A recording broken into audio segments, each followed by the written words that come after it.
other moms, Betty was delighted when she saw how her son Michael rapidly developed during his early months. She had no idea what was in store for her precious baby. Mga 11 months old siya, nakakapagsalita na siya ng mommy, daddy. Tapos before mag 1 year old siya, nahulog sila sa hagdan ng sister niya. Nabagok yung ulo niya, nagkaroon siya ng cut dito. So mayroon siya mga 5 stitches. Yun na nag-start. After that, hindi na siya nagsasalita ng maayos. When Michael was 6 years old, he underwent a CT scan. It was found out that part of his brain no longer functioned.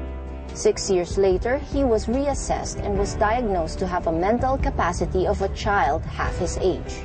Betty and her family was devastated, but learned to accept Michael's condition. They started focusing on his strengths, one of which was athleticism.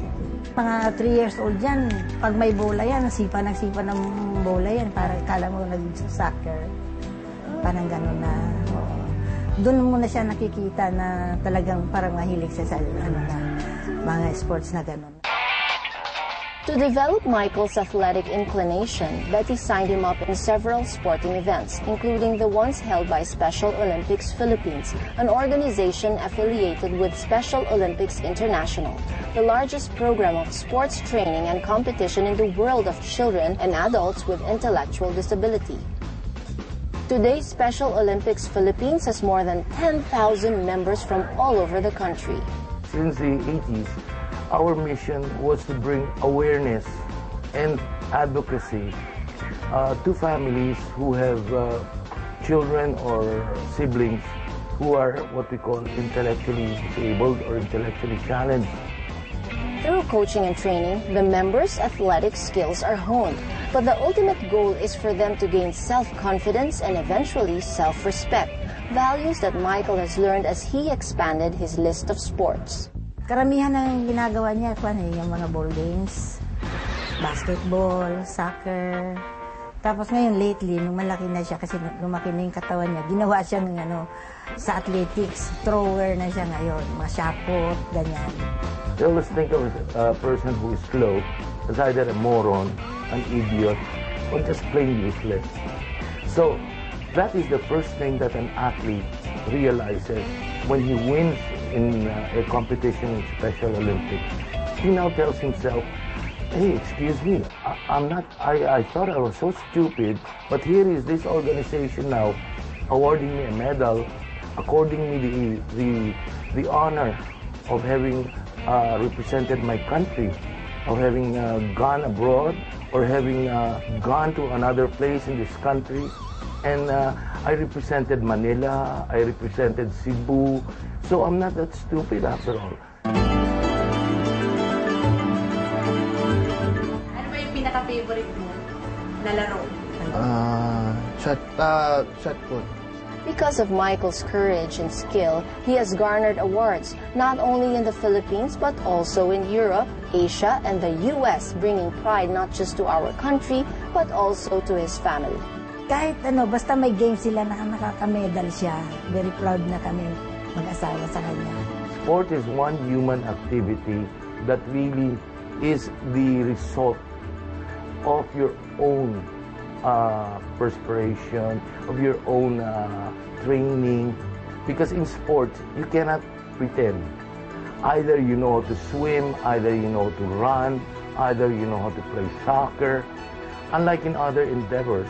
And then from sports, we find out that they have other talents.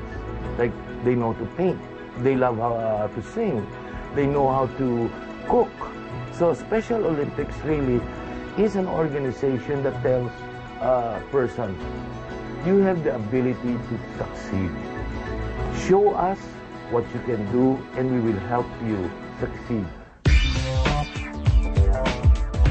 When it comes to sports, the playing field is leveled off. No race, education level, or social status is superior to the other. That's why Special Olympics prides itself on its athletes at par with the world's best. In Special Olympics, the trend is the same as in the normal sports. No? Our athletes in bowling are one of the best, not only in Asia, but in the world. And we've proven that in the World Games. We have a bowler, a male. He bowls about 220. Never in my life have I ever reached a score. We have power lifters who can lift 75 kilograms. This athlete of ours from Cebu won the gold medal in Shanghai for the 800 meters, way, way ahead of the rest of the field.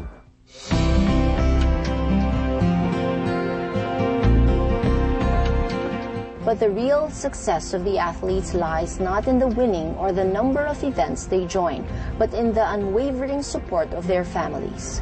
We want to bring out the families in the sense that we want to tell them that, you know, the time for shame, the time for indifference is over. The only way to really bring out the ability of your son, your daughter, is if your son and daughter sees that you can there. Because if you think of Special Olympics as a nursery or a caregiving organization, you just drop them in the morning, then pick them up in the afternoon, you are really missing the opportunity to share with your sibling who needs your attention, needs your support, but most of all, needs your love.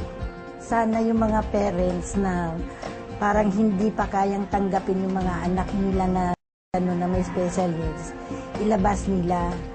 Kasi wala namang magagawa yung mga bata kung tatago mo lang.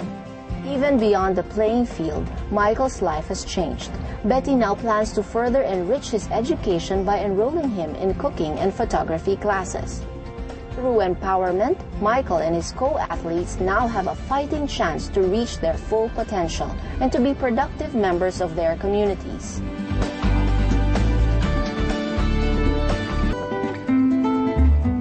A mother's love knows no bounds. I'm Maricel Laksa Pangilinan, inviting you to share with us the joys of motherhood week after week, only here on MomWorks.